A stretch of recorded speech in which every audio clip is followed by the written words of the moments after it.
وبركاته نحمده ونصلي على رسوله الكريم أما بعد فقد قال الله تعالى في كلامه المجيد والفرقانه الحميد أعوذ بالله من الشيطان الرجيم بسم الله الرحمن الرحيم يا أيها الذين آمنوا كتب عليكم الصيام كما كتب على الذين من قبلكم لعلكم تتقون قال النبي صلى الله عليه وسلم الدنيا سجن المؤمنين وجنة الكافرين صدق الله العظيم সকলে মহান আল্লাহর দরবারে আমরা শুকরিয়া আদায় করি সকলে পড়ি আলহামদুলিল্লাহ আলহামদুলিল্লাহ যে মহান রব্বুল আলামিন আমাদেরকে দুনিয়ার ঝামেলা থেকে মুক্ত করে দুনিয়ার কাজ থেকে ফারিক করে আল্লাহ রাব্বুল আলামিন আমাদেরকে আল্লাহ পাকের ঘরে এসে বসার তৌফিক দান করেছেন সেই মহান সৃষ্টিকর্তার দরবারে আমরা আবার শুকরিয়া আদায় করি সকলে পড়ি আলহামদুলিল্লাহ আলহামদুলিল্লাহ মহান আল্লাহর দরবারে লাখ কোটি শুকরিয়া যে আল্লাহ রাব্বুল আলামিন আমাদেরকে সুস্থতা দান করেছেন আমাদেরকে আমরা সুস্থ শরীর নিয়ে সুস্থ মস্তিষ্ক নিয়ে মহান আল্লাহ রাব্বুল আলামিনের ঘরে বসে আমরা কোরআনুল কারীম থেকে কিছু আলোচনা করা এবং শোনার সুযোগ করে দিয়েছেন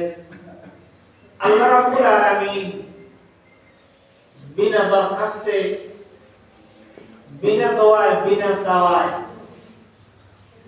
আখেরি পয়গম্বরের উম্মত হিসেবে আমাদেরকে কবুল করেছেন আমরা আখেরি পয়গম্বরের উম্মত আমরা শেষ নবীর উম্মত তো এই শেষ নবীর উম্মতের উপরে অনেক হামলা চামলা ফিতনা ফাসাদ অনেক কিছুই আসবে বিশ্ব নবী ঘোষণা করেছেন অন্য নবীগুলোর ওই জামানায় ওই উম্মতের অন্য নবীর উম্মতের মধ্যে দল হবে ৭২টি আপনারা শুনেন নাই কাতার ৭২টি কাতার হবে তার মানে দল হলো ৭২টি তারই নাম কাতার তারই নাম আপনি বলেন দল আমাদের শেষ নবী উম্মতের মধ্যে আরো একটা দল বেশি সেটি হলো ৭৩টি দল হবে তার মানে ৭৩টি কাতার হবে রাসূলুল্লাহ সাল্লাল্লাহু আলাইহি ওয়াসাল্লাম বললেন এই ৭৩টি দলের মধ্য থেকে একটি দল হবে সঠিক ৭৩টি কাতারের মধ্য থেকে একটি কাতার যাবে আল্লাহর জান্নাতে তাহলে অন্যান্য নবীর দল হবে ৭২টি কাতার হবে ৭২টি শেষ নবী আমাদের বিশ্ব নবী ওনার উম্মতের মধ্যে দল হবে ৭৩টি কাতার হবে ৭৩টি উনি ঘোষণা দিলেন মদিনাওয়ালা কামলিওয়ালা বিশ্ব নবী ঘোষণা দিলেন শুধুমাত্র একটি দল আল্লাহর জান্নাতে চলে যাবে সবাই বলি সুবহানাল্লাহ সেই দলটি হলো কারা গত জুমে বলেছিলাম আমি মহান আল্লাহ রাব্বুল আলামিন আমাদেরকে দুটি জিনিস উপহার দিয়েছেন আলোচনা করেছিলাম একখানা হলো